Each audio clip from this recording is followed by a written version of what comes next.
The best Star Wars show is back, and it's the most Star Wars has been since Star Wars A New Hope. It's not full of lightsabers or cameos, and no one says, I got the bad feeling about this. Andor is about rebellion, what it takes for a person and society to fight back against fascism. And in doing so, Andor harkens back to what made Star Wars such a big deal originally. First of all, Andor is lived in. Stuff is dirty. It's worn down. But the show isn't just trying to give us another copy of Tatooine's cantina. Instead, we get the grimy club where rent-a-cops go to drown their sorrows. This sense of verisimilitude, that this world extends beyond what we see on screen, was one of the things that made the first Star Wars movie such a big deal at the time. The Millennium Falcon was an old pickup truck with a bad transmission, and you could tell the guy who owned it also slept in it. Laugh it up, fuzzball. Instead of playing off the sci-fi weirdness of it all as some kind of joke, the characters in Andor all take it so seriously that a space bus seems just as ordinary as a Greyhound.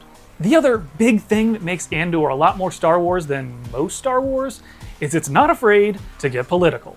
Andor depicts how fascism can exert its power through corporations, the prison-industrial complex, and the judicial system. 6 years.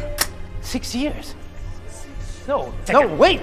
Change of guidelines. Take him away. I didn't do anything. Hey! Take it up with the Emperor. It's about how people navigate daily life in a failed democracy. Relevant. And the hard work of bringing a bunch of rebel factions together to form a rebel alliance. And this is just what Star Wars has been since the beginning. The good guys are the rebels.